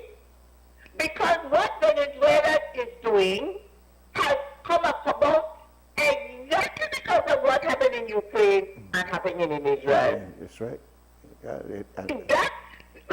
You look at power and might and you decide, I will test the ropes too. That's how they're testing the waters, how far they can go. And that is what Venezuela is doing. And we have every responsibility to question whether the same might not be done to us by our brother, sister nation next door who wants our land. We have a right responsibility to ask that. Because Venezuela is doing it better. But the rest of CARICOM can't take up that site like our Belize because our hands are tied. Well, our hands tied, you. Well, because we have relations with the United States, we are caught up in a situation where we can't bark too loud. But I do think, Sister but Sandra. Don't we owe Venezuela money? Yeah, we also with that problem, but all of us in the Caribbean from Well, that's the Caribbean. point I'm making, you. Yeah. Well, I don't. That until we, everybody, I listened to 2 discussions this morning on the world order. This are boring. I got up to do something and then I got to listening and then before I didn't get to do my work. So everybody is frightened and talking about it. And the point that you didn't expand on the point, but I understood from your point that you're making is that small nations have to speak up and defend each other. Is that the point you were making or not? Absolutely, that we need to make noise. Yeah. But my point is you cannot speak up and talk and get results if you go to the discussion with dirty hands. You can't do it because you're dealing with people out there who have set aside all moral values. They are not abiding by a thing called a principle, a moral value at all. But that's no reason why we should not hold our principles high, regardless But to we what are they not do. holding them high. That's Well, the point I just made to you. yeah, but we are need to not drive. holding them high. We need to drive it home. It's growing up with a practice of principle living as a small nation. That's all we have at our disposal. These are moral values. Why the Arab nations cannot stand up to Israel and the United States. Their hands are dirty, Nuri. Yeah. Saudi Arabia has killed African migrants right on the Yemeni border. Weren't all those Middle Eastern people caught up in the Yemeni mess? Aren't they all responsible for the Yemeni mess? Certainly Saudi Arabia is clearly Definitely. right. You see, so they and now they don't want their societies to fall apart because they are experiencing wealth right now. You understand? They have universities established, and Duke University has a branch there, and they have become so they don't want to lose their influence.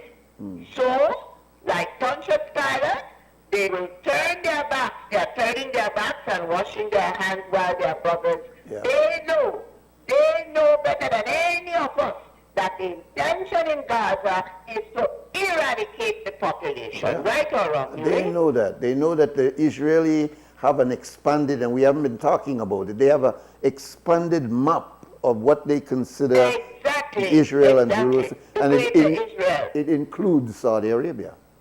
Exactly. Yeah. And they know that. But they don't want, they believe they can buy the peace. Yeah.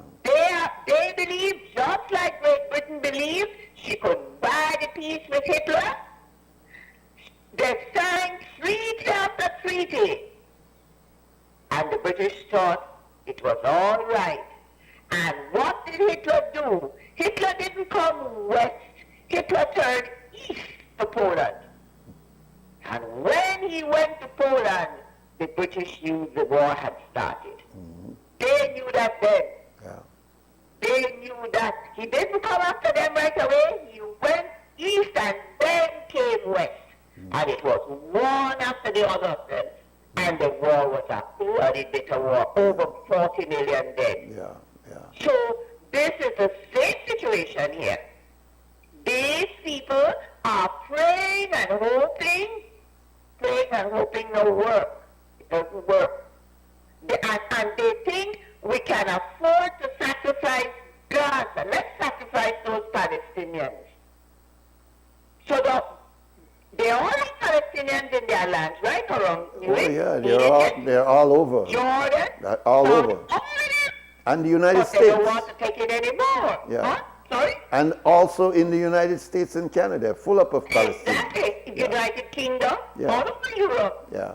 So they have decided we've gotten them out. The bulk we've gotten out of Palestine. Only that little set there, that 2 million there, the elite man. They are the surplus remnant population. So we will just wipe them out. Yeah. But that not happen, Miss Sandra. I'm telling you in this. I am not saying that we can think it will not happen, and we hope it will not happen. Yeah, we gotta hope it will not But happen. what will be left if they live, Nuri? Dismembered people with no limbs? No, yeah, it's hard to think of the aftermath of what's going on No now. libraries? Yeah. They have destroyed every library, every school, all the universities. What the Palestinians succeeded in doing in that little strip of land was phenomenal when you come to human development. Absolutely. And I don't think that has been lost. I have to think that the aftermath is the Palestinian people rising up once again and doing what they have done over the last 70 years. Them are their people converging from around the world and forcing their way onto that land. It cannot depend on any European country to create a no-fly zone. That is what should happen, right? Yeah. They cannot depend on any UN security. They cannot depend on any Arab country to do it. Only they and if they don't do it, then it won't be done. It won't be done. And that is what faces us. With Guyana, Venezuela, Western Sahara, the Central Africa, the Sudan. This is what faces us. What you use the word normalize, that's what they have tried to do with the violence. They make us so numb to it that we don't remember it anymore. Yes, Sister Sandra. And it has become, and then they can then write the manual, the war manual, and you will write in how you deal with a remnant, urban remnant population. Yes, I saw something yesterday, and we have to take our break, but I saw something yesterday that said that what the Israelis are doing in the Gaza is creating the playbook for others who would want to do similar circumstances years from now. This laboratory in the Gaza will become the playbook by which they can not only they are creating it, they are creating it with the assistance of the Western powers. Oh yes, it's a playbook now. It's a playbook. Yes, they're creating a template, they're creating a manual, and then and this is what we don't know, you see, Nuri. We don't know that when they study war, they go back to Julius Caesar's journals on the war, the Gallic War, the war on Great Britain. We don't know that. We don't think that has any value. We don't even want to hear European history. How in heaven's name you're going to fight these people if you don't understand how they think, where they have come from, all the information they bring to bear on a matter. You dismiss that, then you have already lost. I I Yeah. would say 90% of the war. I'll give you 10% to see if you can make it through. Bye-bye. Thank you very much, Sister Sandra. One thing that came to mind as she was talking is the importance of a diary. Why is it that historically, all governments place so much emphasis on their diary, on their accumulation of what happened yesterday, last week, last month, last year, 10 years ago? It's because these patterns of history is what you study to understand the circumstances that you're going to face going into the future. And sometimes, as Sandra said just now, you need to go back as far as Julius Caesar in terms of the West. We need to also recognize that we can't live just for today without understanding historically what has been happening to us, what has been happening to the Caribbean, what has been happening to the world vis-a-vis the issue of distributed and reparatory justice, and the issue of correcting the struggles that we are dealing with. If we do not read our history, if we don't understand the value of diarying our history, of journaling our history, so that we could go back and see what didn't we do, why didn't we do, so that we could prepare for our strategies going forward. All right, 15 minutes now to 9 o'clock. We'll take our next break and come back. When you bank your way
we're coming to the end of our conversation for this week. And it's the first week of WUB, and we certainly appreciate the support and listenership and viewership that we get, both here at home and abroad. We feel you. You know, we don't judge you based on the calls we get in the morning. There's a variety of ways that we know that we are being listened to and viewed.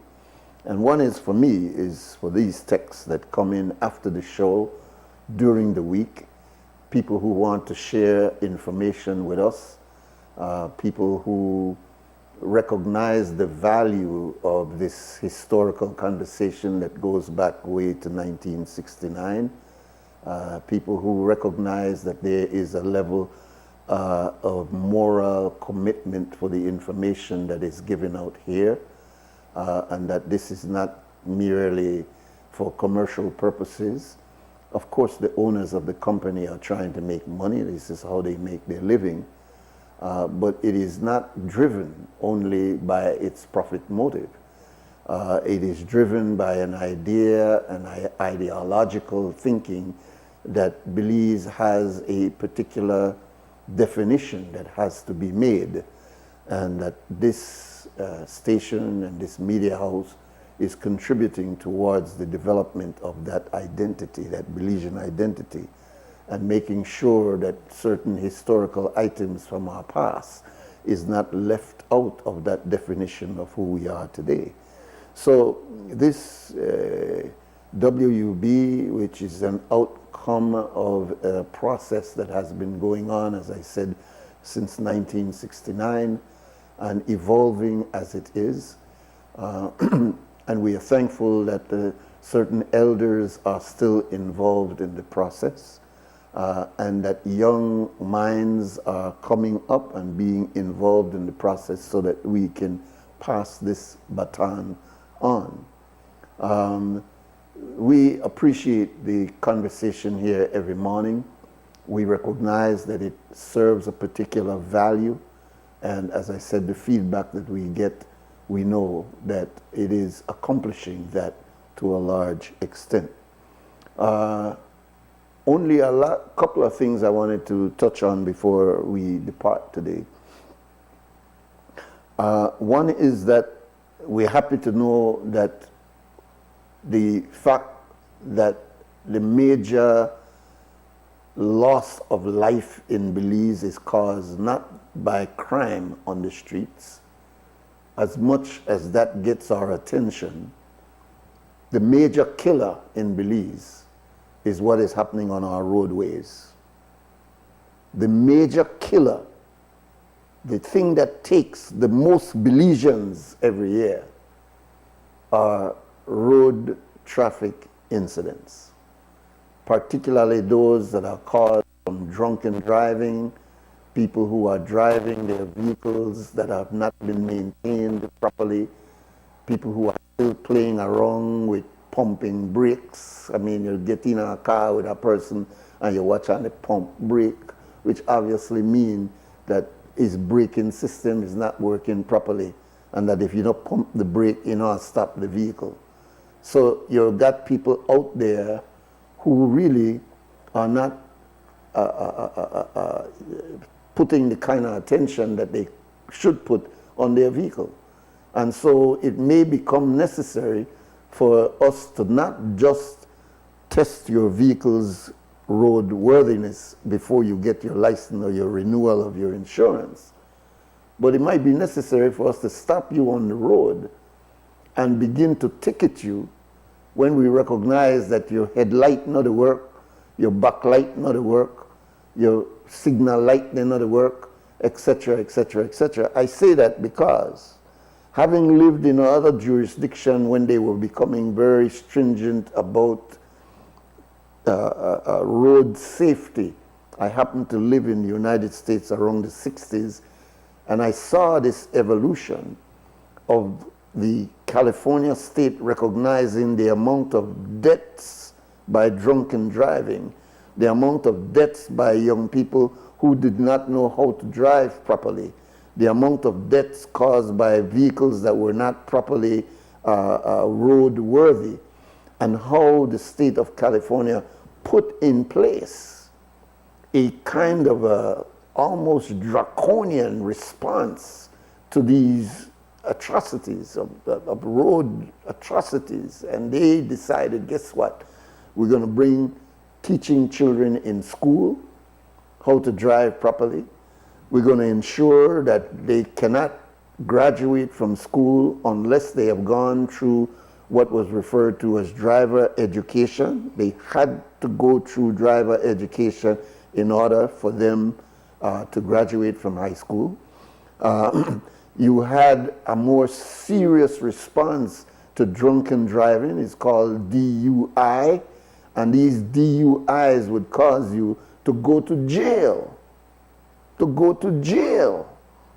You know, it's not that you knock somebody down and when you sober up, then you go to a magistrate court and pay $2,500 to the family of the person that you just killed last week. That cannot continue to be how we do this. It's got to be that if you knock somebody down and cause the death of somebody, you're going to jail. And you don't miss a big time or miss big time, gone to jail because they knock somebody down. And the rest of us who don't want the stigma of that will say, boy, I go into jail if I knock somebody down. I better be careful and make sure that I don't get out there and cause death of somebody by my reckless driving. Again, the commissioner has said that he is now going to put attention on making sure there's more police enforcement at checkpoints, police enforcement and the embarrassment of having these vehicles riding around that says highway patrol, but then they're in a Lake Eye, then they're in a George Street, instead of on the highways doing what they're supposed to be doing. All of these things, if I understand the statement of the commissioner last week, is now going to be addressed going into 2025. So hopefully by December of 2025, when we look at the statistics of death on the road or even incidents on the road, they call it accidents, but incidents on the road, that we should see a marked reduction of that because we've put into place certain measures to ensure that we don't go that way. All right. The last thing, I don't have time, but I will just drop it out now and maybe elaborate on it next week, inshallah. There is a spyware that was developed in Israel by a group called the NSO, and that spyware is known as Pegasus. You could look it up and see why there is an alarm about this particular spyware. And I would say this to it. It's been out there for a long time, but it's now drawing a lot of attention. This particular spyware, this particular level of technology developed by this Israeli company is able to access your phone whether you have it on or not. If you are one of those that have been identified by this group, let me back up. This Pegasus is a program that you can buy that when you, as the user of this program, target individual, they say they use it mostly for criminal and issues of terrorism, etc., but it is a spyware that in fact can be directed to whoever the people who buy that spyware want to target. Governments have been buying it to deal with their oppositions. Governments have been using it to ensure that they can do better surveillance of criminals and other suspects within their society. But it can also be used mischievously by looking at what your enemy in your mind is doing. And so this Pegasus, and I suggest that you maybe Google it right after the show if you're not familiar with this. This is an extremely troubling piece of technology that the United States itself is concerned about. This Pegasus can have your phone over there, you know him to touch your phone. They can turn on your phone and record everything that is going on in your room at the time. They can go in and look at all of your emails, all of your photographs, all of your personal issues that is on the phone. And all of this can be done with you not even knowing that your phone is being hacked. And so this idea that people are saying, oh, they're hacking my phone and this and that, it is a reality. And it is a reality that a lot of us are not even cognizant. We're not even aware, because we just pick up this phone and just use it. We put all kind of business on this phone. And this phone is capable of recording every single thing that has happened, not only when you use it, but even when you're not using it. We'll talk a little bit more about this Pegasus if we get a chance next week. But in the meantime, you could look it up yourself. You say, but Nuri, we don't know about hacking and hacking that will school that. And check out the Pegasus, because the Pegasus goes beyond just the assumption that my phone is being hacked. This is a much bigger spyware, and its utility is being utilized more and more, not only by governments, but whoever can afford to buy this spyware, which is being marketed. It's not just for government, it's being marketed. So if you got the money, you can pay for it. And it's up there in the hundreds of thousands of dollars in terms of its cost. But there are people nowadays who have that as spending money, and they can in fact purchase this piece of equipment and utilize it in the way that they want. All right, so that's it for me today and for our program this week. We want to thank those who called in and who were part of our engagement this morning. In the background, we have Anthony Grant downstairs in our simulcast. Upstairs, we have Sister Christy Flowers as our MCO this morning. And of course, we have Mr. Clifton Lewis as the all-around person that keeps us going here every weekday morning. Belizeans, stand strong and stand firm. Remember to do the right thing. For now, we gone! Wake up, Belize. Wake up, Belize. Wake up, Belize. Another day is here. Wake up, Belize. Wake up, Belize. We gotta keep moving. Na na na na. Wake up, Belize. Wake up, Belize. Everybody gotta put the time in. Wake up, Belize. Wake up, Belize. Voice of opinion and place.